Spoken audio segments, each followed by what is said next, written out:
Hi, everyone. It's Charlene Lee, and I'm excited to be talking today, again, a little bit late for International Women's Day, which was yesterday. But I did want to talk about women in leadership because it is a passion of mine. And really want to talk about some of the data that came out last year from Lean In and McKinsey. And what's been fascinating to me is while we're celebrating so much about how much progress women have made, there's also, in the context of this pandemic, especially, we've seen so many women decide out of necessity and because of the reality of working and family that this is too much. So they're leaving the workforce in droves. And this has huge implications on the future of women leadership. So the data I'm going to share today, I'm just looking at it from a little bit of a different perspective, in particular about what is driving this leadership gap in the United States.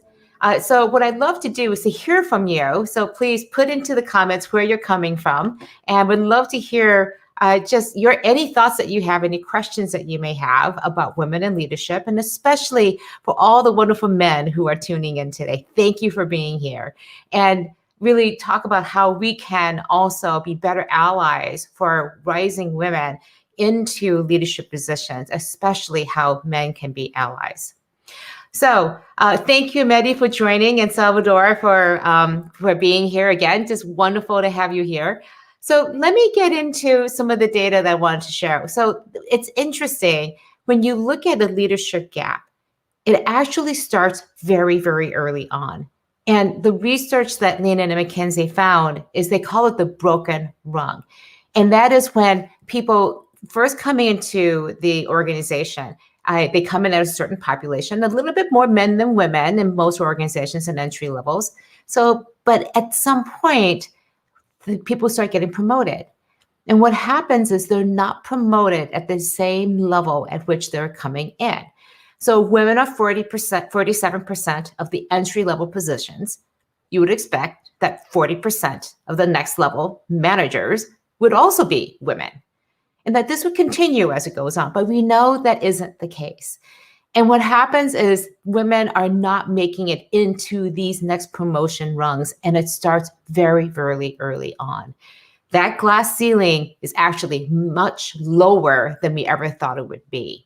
It's not at the C-suite, it's at the very first level of management and leadership.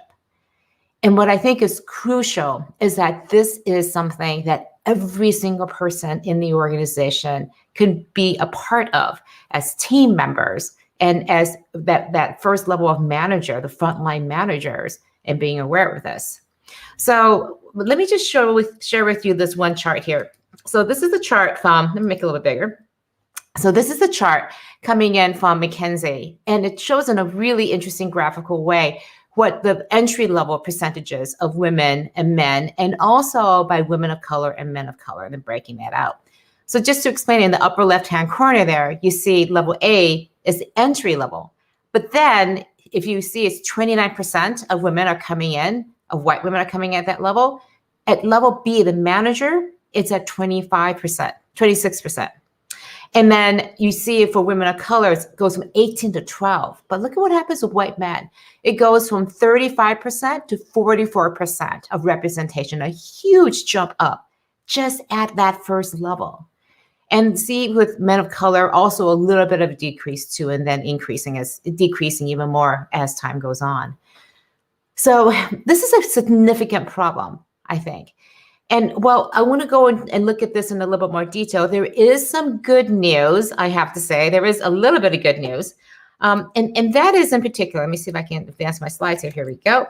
And that is that women as a percentage of the C-suite are actually increasing. So this is the really good news, is that there's been a huge effort to get women into the C-suite, into positions where they can really make a difference from the very top. In 2015, 29% of the C-suite that had 3 or more women there was 29%, increased to 44% in 2019. And then the open positions, and the reason why is because the open positions are more frequently going to women. So there's a greater focus at the very top of the funnel to look around and really work on promoting those senior women. But again, let's go back to that bottom rung, that very first rung, when people move from entry level into the manager position. And this is, and I cut the data in a little bit of a different way. If you see some of my other presentations, I really like indices, because indices really give you an idea of, relative to each other, how are things doing, because it's hard to see it in percentage terms. So this is a chart that looks at the positions that people have based on whether they are at entry level or manager, senior level, all the way going up to the C-suite, as an index against their entry level positions. Again, if you are coming in at 40% or 50% of the population, you should be seeing, if it was completely fair and equal, and you assume that everyone has the same capabilities and abilities in terms of their backgrounds and experiences to be advancing at the same level as they come at the entry level, then this number should be flat. It should be a 1.0 all the way across for every single one of these segments. So let's see what that data looks like. I'm curious what you all think this is going to be. So put it into your comments. I would love to see your reactions to this. Just want to say hi to Ignacio. Thank you so much for being here. Again, great to see you on here again too as well. And Monica, so great to have you join us too. Again, would love to know where you're coming from. Melanda is coming from India. My goodness, it's the middle of the night there. Thank you for joining. So let's get into this data. So let's assume that everyone would be at a 1.0, right? This should be a straight line across. Now, let's see what happens at the entry level, moving to manager position. What we're seeing here now is already a huge disparity. Again, the green line is the men. They are 26% chance higher in terms of their likelihood of becoming that first basic level of manager, that frontline manager role. Men of color are doing about the same. You know, they go from about 90% to 18%, so they're doing about the same. They're holding their own. White women going down a little bit, but look at what happens to women of color. 2/3 of them promoted at the rate that they really should be. It's a huge, significant drawback for them. And in particular, women of color who are Black and Latinx have a tremendously hard time with this. Let me just pull you some of the stats from that report. For every 100 men promoted to being a manager, only 85 women are promoted. And of those 100 men, only 75 Latinas are promoted and 58 Black women. So there's a huge strike in this intersectionality between gender and race. And for us to be aware of this as organizations is crucial. I recognize that I'm saying this as a woman of color, and I have, again, the difference of being Asian, which again has different challenges in it as well in the workplace. But across the board, women of color, you can see from this data, are not being promoted at the level of their female counterparts, their male counterparts of color, and definitely not compared to white men. So if we build out this chart even further, this is see just what that gap looks like. This is a really big view of what the leadership gap looks like. It's not just the fact that there are so many more men. It is this gap coming from the entry levels in that white men are advancing, while women, and in particular, white women of color, are being not advancing nearly as much. I mean, those numbers are just horrifying from my perspective. By the time you reach the C-suite, it's 0.17, 17% of the people who were coming in at the entry level who are advancing to the C-suite versus an index over 1.89 for white men. Now, when I look at this and I look at this data, one of the things that really comes across to me is there's something systemic going on here that's really holding people back.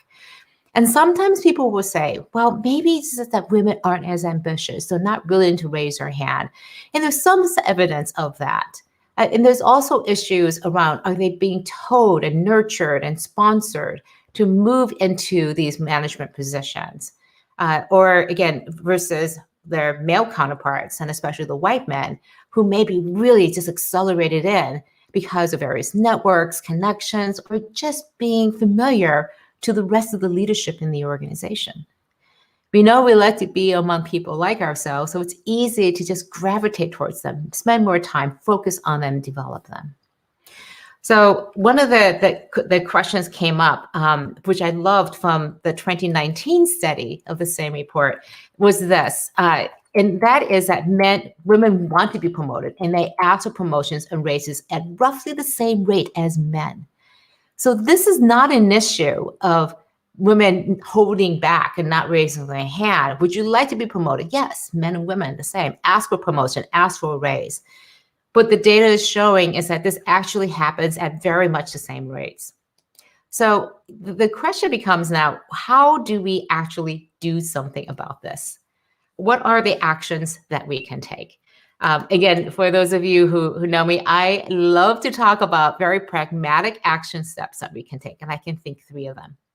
The first one is take a really close look at your numbers. The numbers tell you so much. If you don't know what these numbers look like in your organization, you need to understand them. This is not just about counting whether we have diversity, which is the number of people, but also what does that career path look like? How do people track? Where are we losing people? Where are we not promoting people at the same level as their population? I'll give you an example of this. I love this from the report.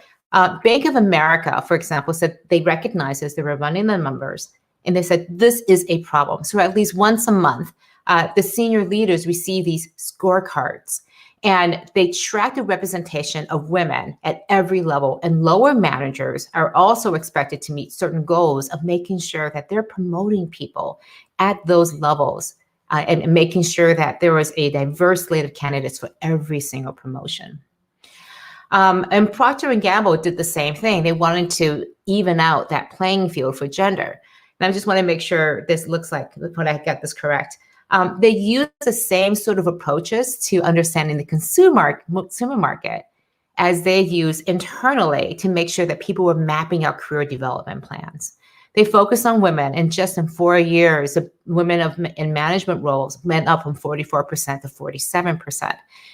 Now, that may not feel like a lot, but when you look at those charts, if you can increase that at small amounts, even at that early stages, it makes a huge difference later on. It's not just focusing about that pipeline at the end, it's at the very, very beginning. So make sure you're measuring what you need to manage. And in particular, it's that promotion level in that very first rung where people are not being promoted at the level that you would expect them to be. The second thing I would encourage you to do is to look at the performance reviews themselves. Understand whether there are certain criteria, how you're delivering the information. Are you giving clear indications to what is needed to women in particular and women in color, especially, but what it takes to be promoted to the next level? I hear oftentimes people would say, you're just not ready. You don't have experience. But they don't tell them what is it that you need to do very specifically to be able to be qualified, be ready for that next level. That level of attention, again, especially for if we know it in our organizations where this underrepresentation is absolutely key. And the third thing, and I love this advice that I heard from someone, is to focus on promotions in hot jobs. These are areas that typically have a fast path of promotion and also lead to more senior positions inside the company.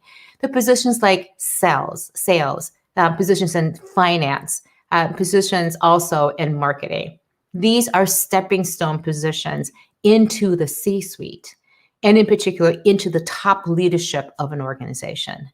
Administrative roles, HR roles are fantastic, but at some point, you're not necessarily sitting at the table and in a position to be able to take on the most senior roles in an organization. And typically, these hot jobs, as you see them being moved up and up into the organization, are being held more and more frequently by men, even in industries that are very focused on women. CPG products, media entertainment, retail and clothing, all focused on women customers, but you see the leadership oftentimes are very, very, very much, again, male, white dominated.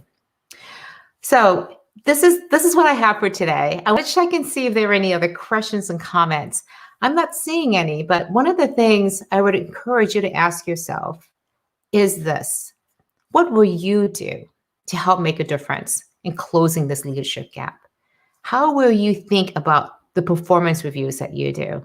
How will you look at your team and understand how entry level to the manager to that director level is functioning just in the places around you? We won't get there if we're waiting for somebody at the top to be able to dictate down to us how we're going to do this. We're going to get there when every single person is saying, we want the best to be promoted. We want everyone to be operating and leading in their best way possible. And I can't think of a better way to do that than to disrupt the system, to disrupt the leadership gap that exists within our organizations today. We have so much potential. We have so much opportunity. And what I found, again, this research is out there consistently over and over again, that organizations with women in the top echelons of leadership will bring in 50% better market share performance, price and profit, and the stock price performance than organizations that do not have women at the top. So I'm not saying we should do this because it's the right thing to do. Obviously, we should. But we should be doing this because it's the right thing to do for our businesses, for our organizations. Because when you have diversity, a different point of view, it just enriches everything that you do. And it's borne out in all of the evidence. All right, I think I just see if there's any other questions here. I don't see any. So if you have any questions, again, if you're watching the stream later on, I do check the streams to see if there are any additional questions. Thank you for tuning in. As you can see, I'm very, very passionate about this, and I wish you all the best in helping close the leadership gap in your organizations. Thank you very much for joining, and have a great day.